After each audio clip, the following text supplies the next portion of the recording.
Paul says we are generous because God has been generous with us. It's a reaction. It's something we do because it's been done for us. It's something we do because we can't help it. The love that's been given us just overflows to others. And results in a couple things. One of the results is that as we participate in those missions and ministries to those around us, our lives are transformed by God's grace. That's a nice side effect, isn't it? Not only can we help others, but we ourselves grow and are changed by the ministry and missions that we do. Another thing that happens is the practical. Hungry folks are fed. Naked folks are clothed.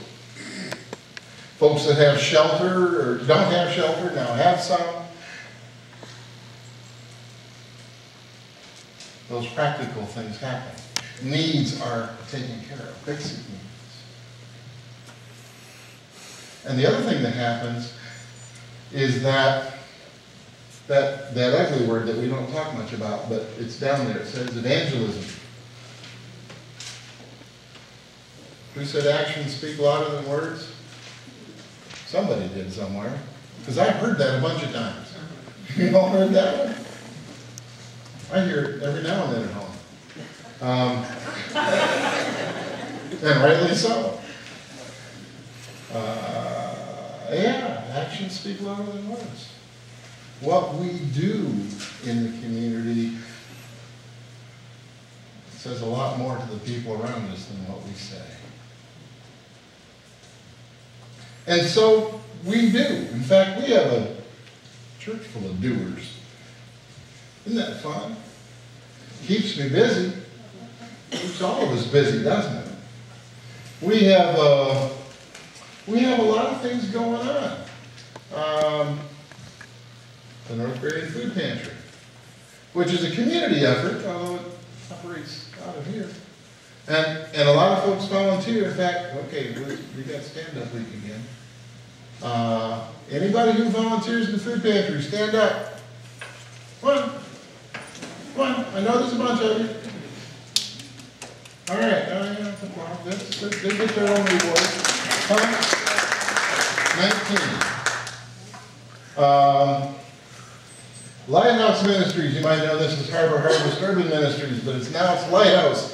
And I'm trying to get it, and Jack and I serve on the board, but so stand up, Jack. We're on the board. Now, who has been a Peace Partner mentor? Who has given offerings? Did Hearts for Hum? Who bought Hearts for Hum? Come on, stand up. Come on. There we go, $517 this year. All right. Harbor Harvest Urban Ministries. Lighthouse Ministries is now.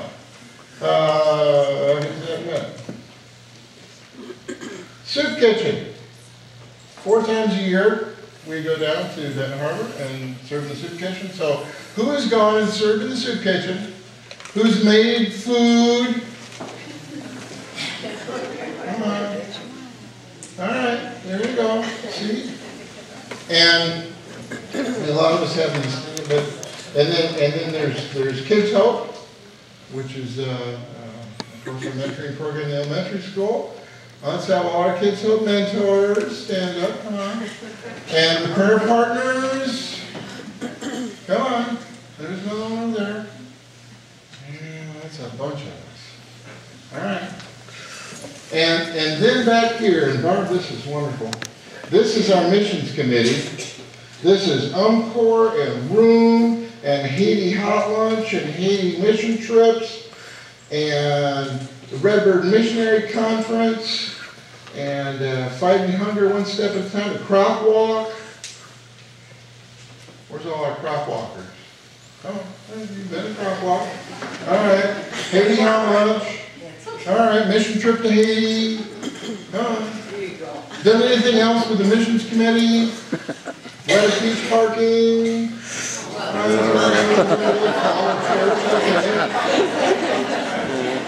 You get the picture. If you didn't get a chance to stand up, here's a lot of opportunities. And that's just pretty much local. All the missions committee, we do get a little further abroad, but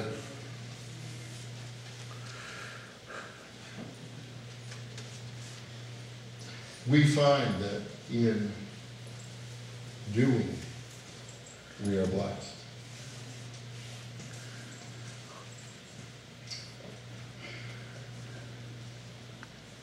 I think sometimes that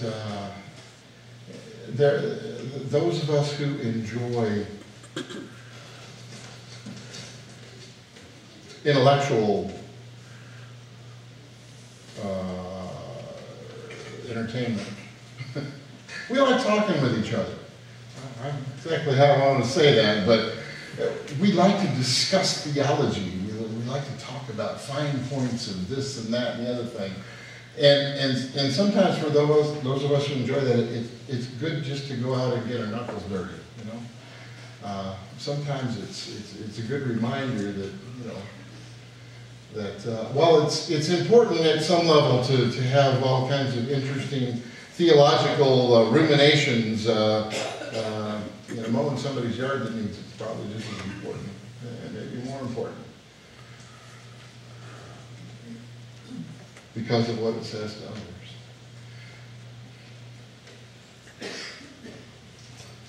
I don't know if you're aware of the kind of witness that you have in this community. Being new to the community only a year now, you know, I'm privileged to hear things from folks. Sometimes they have no idea who I am, so it's kind of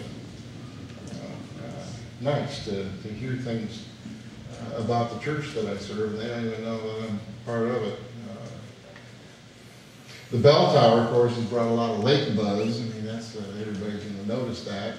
And that then causes them to talk about our folks and the things that we do. What we do doesn't go unrecognized. Sometimes it's big things and sometimes it's little things. Dear Coloma United Methodist, our family want to express our sincere thanks for allowing us to share our passion for orphans with you. From Tara and Jorge and Joseph. We praise God for your very apparent desire to be his hands and feet to our hurting world. Our hope is together we can continue to reach his precious ones. There's other precious ones. This one's from Joyce and Vicki.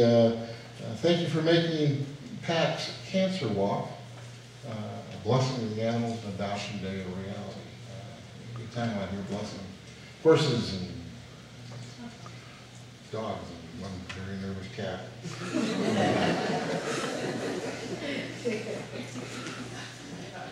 And this is a note from Mr. Edwards from Families First. Thanks to Charlie and his band of merry men.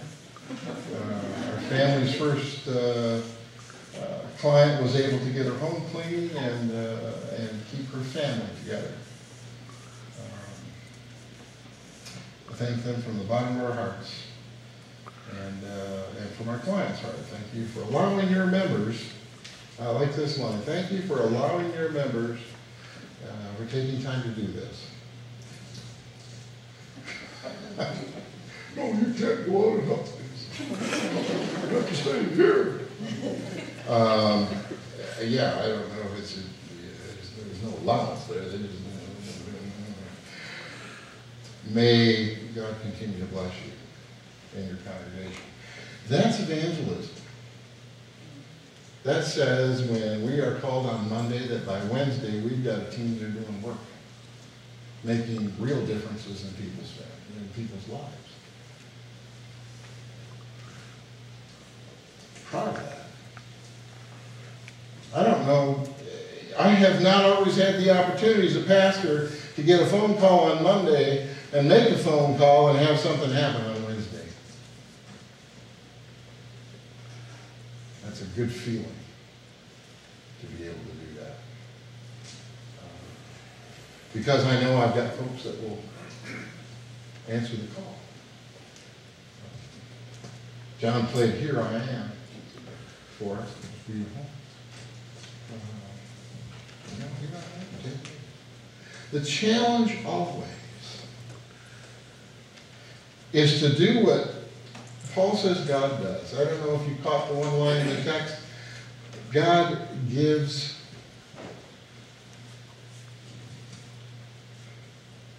undeservedly. God gives graciously. God gives so much to folks that don't even need it. It's hard to be that way, isn't it? We don't mind feeding folks that are, deserving.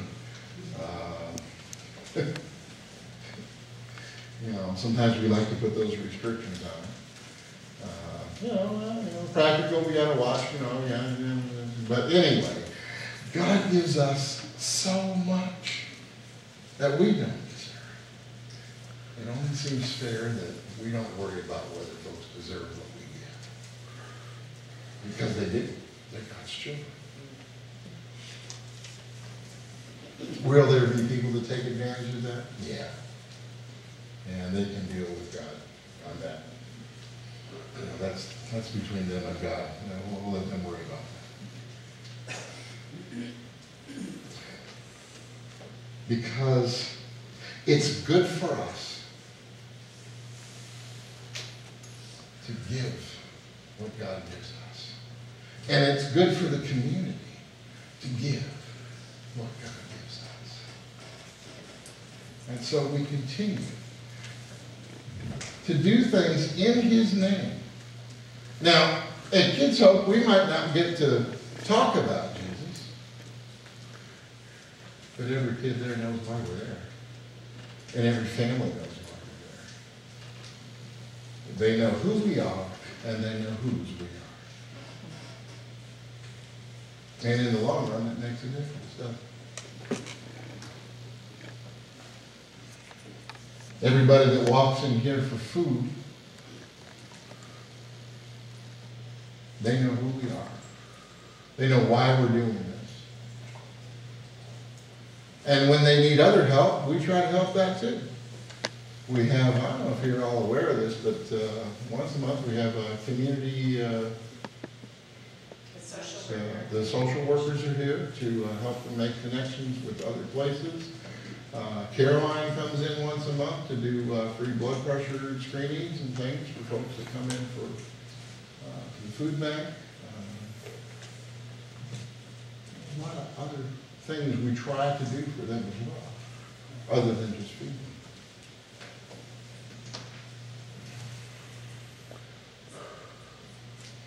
We know the ongoing problems in Benton Harbor and through the soup kitchen and through Lighthouse Ministries, we try to help.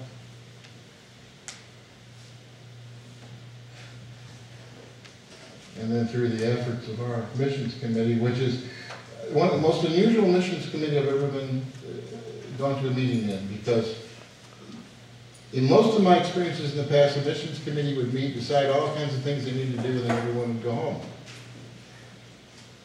And of course nothing got done because they just talked about it. In our missions committee meeting, before they go, if they decide to do anything, somebody gets assigned that task. Or people volunteer. They actually do the stuff they decided to do in the committee meeting, which is really kind of neat. It doesn't happen that way everywhere, I'm here to tell you. Well, we should go out and help those people. Yeah, we should. Okay, let's go home. At least they all agreed they should have helped them. You don't get out of that meeting without having a job. Or two.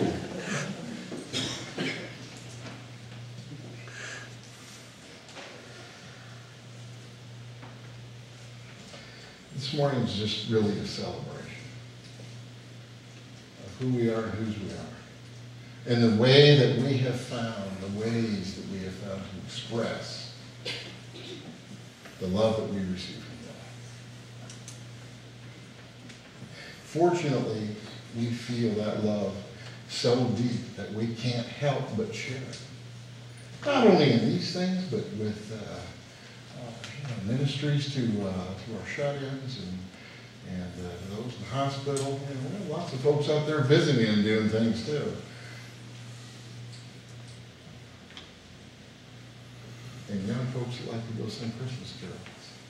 There's lots of ways to reach out. The only time the church should be inside these walls is for an hour on Sunday morning. The rest of the time, there's a lot more hours in the week after that. The rest of the time, the church is supposed to be out there doing God's work.